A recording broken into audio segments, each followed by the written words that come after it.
আসসালামু আলাইকুম। আমি সজীব ওয়াজেদ জয় বলছি। অনেকদিন পর আপনাদের সামনে সরাসরি কথা বলছি। প্রথমে আমার আপনাদের প্রতি কিছু প্রশ্ন আছে। আজকে কি আপনারা ভালো আছেন? আজকে কি আপনারা বাংলাদেশে নিরাপদ আছেন? আজকে কি স্বাধীন আছেন? আজকে কি এই অবৈধ সরকারের বিরুদ্ধে আপনারা মুখ খুলে কথা বলার সাহস পান? আজকে কি বাংলাদেশের পক্ষে, বাংলাদেশের স্বাধীনতার পক্ষে আপনারা মুখ খুলে কথা বলার সুযোগ পান, নাকি গ্রেফতার হন?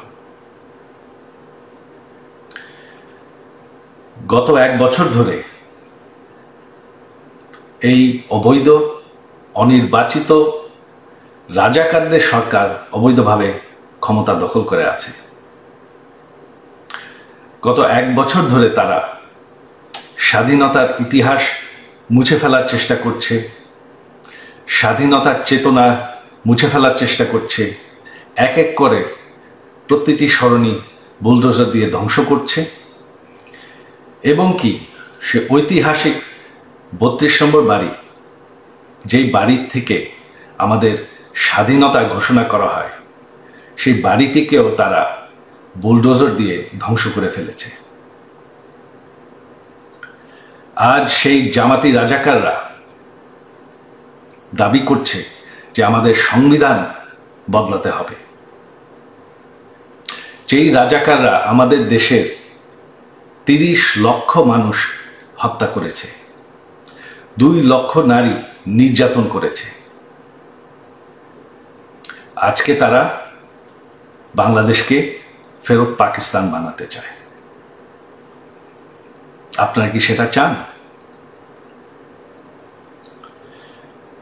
আগামীকাল সেই ঐতিহাসিক 15ই আগস্ট, সেই কালো রাত, যেদিন বঙ্গবন্ধুকে এবং আমার সকল পরিবারকে হত্যা করা হয়।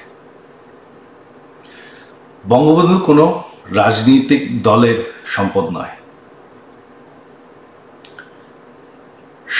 সকল বাঙালির কাছে আমার আহ্বান যে আপনারা যদি স্বাধীনতার চেতনায় বিশ্বাস করেন, আগামীকাল সেই ঐতিহাসিক 32 নম্বর বাড়িতে গিয়ে বঙ্গবন্ধুকে স্মরণ করবেন, সেই বাড়ির সামনে ফুলের তোড়া রাখবেন এবং মোমবাতি জ্বালাবেন। বাঙালির মাটির থেকে স্বাধীনতার চেতনা মুছে ফেলা যায় না।